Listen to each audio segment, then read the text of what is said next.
আজকে আগার মধ্যেও কিছু কিছু পার্থক্য আছে, সেগুলো আপনাদের মধ্যে তুলে ধরবো। আপনারা আগু করলে পারা কেমন করে আগু করবেন আজকে আপনাদেরকে জানাবো আমি। এই ভিডিওটা পুরোপুরি দেখতে থাকেন। যেমন 1 নাম্বার,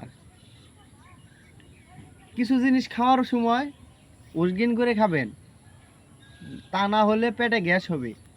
গ্যাস হয়ে হেরা টয়লেটে যাবেন না, দেখুন টয়লেটে চাপ দেবো, তখন মনে করেন যে ফসকা ফসকা আগা বেরোবো। এটারে কয় 1 নাম্বার পদের আগা।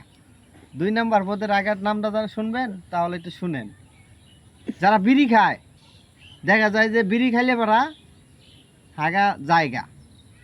আবার কত মানুষের দেখা যায় যে বিড়ি খাইলে পারা হাগা আবার ফিরে আসে। এটা হলো কিছু মানুষের রোগ হয় সকালবেলায়। এই আগাটা ধরে রাখার জন্য টয়লেটে যাইতে হয় ছুট করে।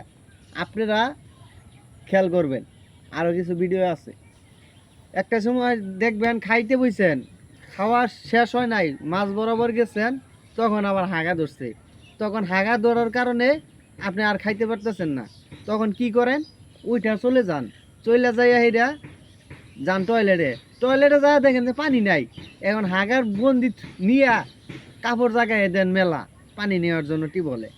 এটা হলো চতুর্থ কথা। আর ভিডিওটা যদি গেলে ভালো লাগে অবশ্যই শেয়ার করবেন।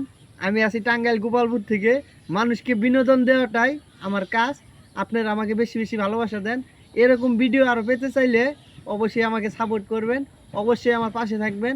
ভালো থাকবেন সবাইকে, আসসালামু আলাইকুম।